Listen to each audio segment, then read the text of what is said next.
Okay, so here's the tools that I use for transcription. I'm a combination of old school and new school here. So this is the old school stuff.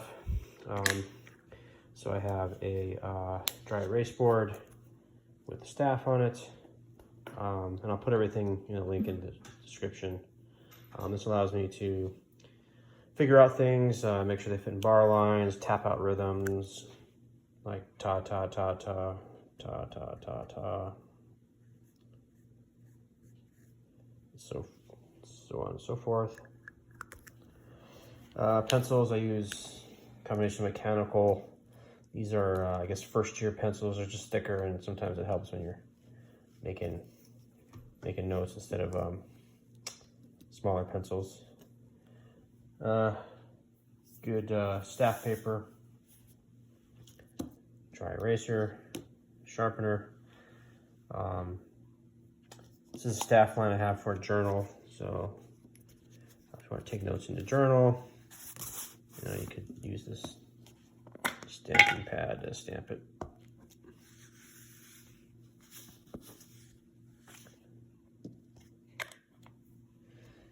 Master key, Bluetooth headphones.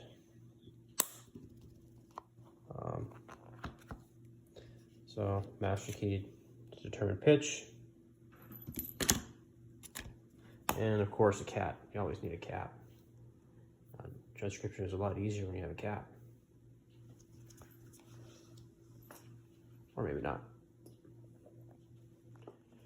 In addition, I have an X-Key 37. It is a portable, full-size keyboard with feel. And it's a great portable keyboard for travel. A lot of times I do transcription while I'm traveling. This can connect directly up to your iPhone, so you can get a cable as such to put your power, headphones, and connect it right in to your phone and right into the X-Key. Okay, so most of the apps that I use are on my phone. I primarily use those apps for transcription. Again, I try to keep away from the PC. Use my old school tools, but these two new school tools as well. And so I prefer to do everything from the phone, so not have the computer around. And I can do this anywhere with just a set of headphones and my phone. So the first app that I use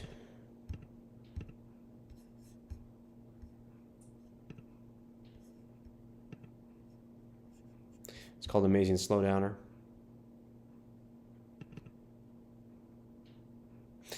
And it allows you to import tunes from Apple Music. So if you have a subscription to Apple Music, all of those songs can be used here for transcription. All your playlists, and you can also import songs as well. So you can import a song or recording that you might have made on your own.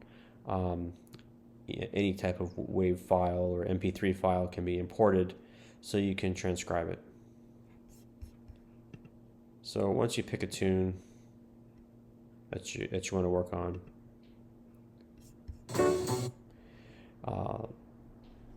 it'll import it, and then you can change to wherever you want in the song that you want to focus on. If you want to focus on 1 second on a repeat, you can. Let's say you want a section that you want to save that you're going to be working on for a while. You can store it as a loop. So here I'm starting on 47 seconds and ending in 5 minutes and 3 seconds. You can store multiple loops for each song, so you have 10, 20 loops if you want. So it'll allow you to play that loop. Start exactly at 47 minutes. Maybe you want to change it down.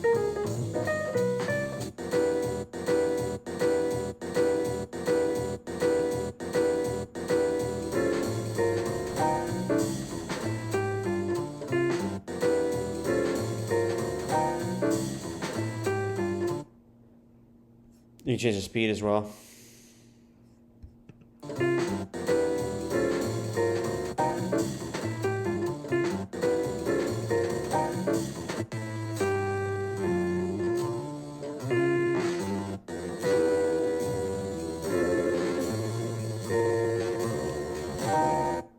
Now, so you can see here, pitch, which is changing the tempo. I'm sorry, not the tempo, but the pitch to another key is grayed out, and also the mix is grayed out. And this is because I'm working with a Apple subscription service tune and not something I imported. If I were to import something, then pitch and mix features would be available to me.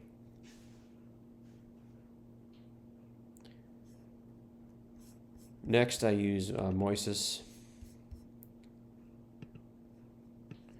And Moises is a app that can allow you to isolate instruments. So you can take a tune, get rid of the drums, let's get rid of the piano. Now we can just focus on bass.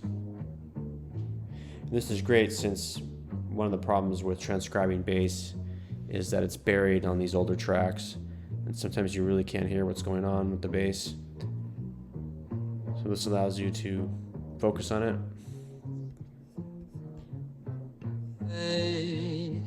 I hold lass and also lack a day. Maybe you want to play along with Chet Baker. It's the memory of her kiss. I guess she's not for me.